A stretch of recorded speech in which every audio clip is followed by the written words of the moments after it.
તમે વિચાર કરો, અમે ડિગ્રી લીધી, અમે 15 વર્ષ થઈ ગયા, અમારા બાળકો બી જરા 8મા 9મા ધોરણમાં આવી ગયા, અમે ગાંધીનગર આવીએ છીએ, અમે ઘરે જઈએ છીએ, અમારા બાળકો અમને પૂછે છે કે મમ્મી આજે શું થયું, તમને નોકરી મળવાની કે નહીં.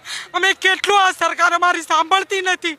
આ કેમ નથી સાંભળતા? એના બાળકો નથી રમતા, કુબેર સાહેબ પોતે બેટ લઈને ઊભા રહે છે, આવડે છે મેટ મારતા? અમારા બાળકોને અમે શું જવાબ દઈએ?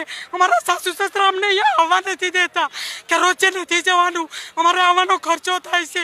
અમે કેટલા દૂરથી ગુજરાતના ખેલ સહાયકો અત્યારે આવેલા છે. આ ઉમેદવારોની હાલત તો જુઓ.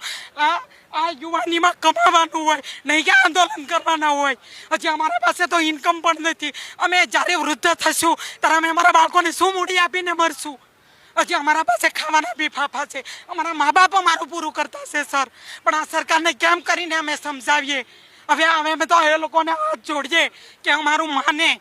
તમારે ઓલિમ્પિક રમાડવી છે, એશિયન ગેમ ક્યારે રમાડશો? પાયો તો પેલા 1 થી 8 નો કાઢો ને, પાયો તમે ખોખલો નાખો, ઉપર ઇમારત બનાવો, એ ચણાય કોઈ દી.